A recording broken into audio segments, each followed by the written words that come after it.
But it turns out that not a penny of mortgage debt is going to be written down.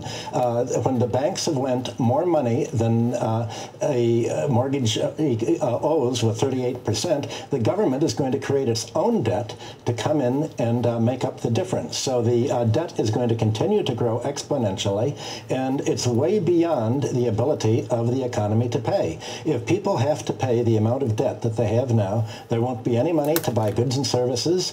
Companies will not sell as much. They'll invest less, they'll hire less, and they'll continue to downsize.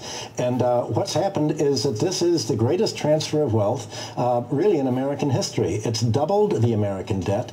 The closest parallel I can think of is William the Conqueror's conquest of England. He came with a military band, conquered the land, and imposed taxes over the whole land, basing it all on the Domesday Book, what the rent could be squeezed out. In this case, the ripoff has been non-military. The bankers have done insider dealing to get the government to give them or guarantee them $12 trillion of bad loans they've made, many of them fraudulent, and then they're trying to blame the poor for all this, as if the poor are somehow exploiting the rich by taking out more loans than they can pay. Yesterday, Senator McCain said he warned that all of this debt was going to be paid by the future generation and we're exploiting them, but that's not how to think of it at all.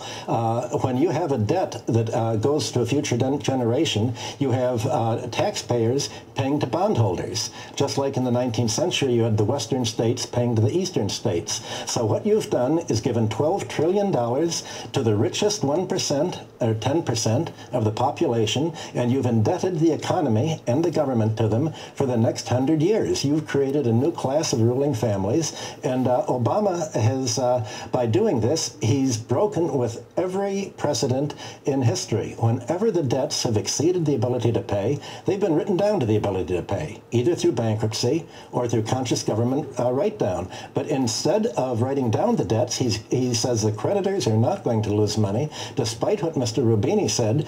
They may have lost money, but they'll be made whole by the government.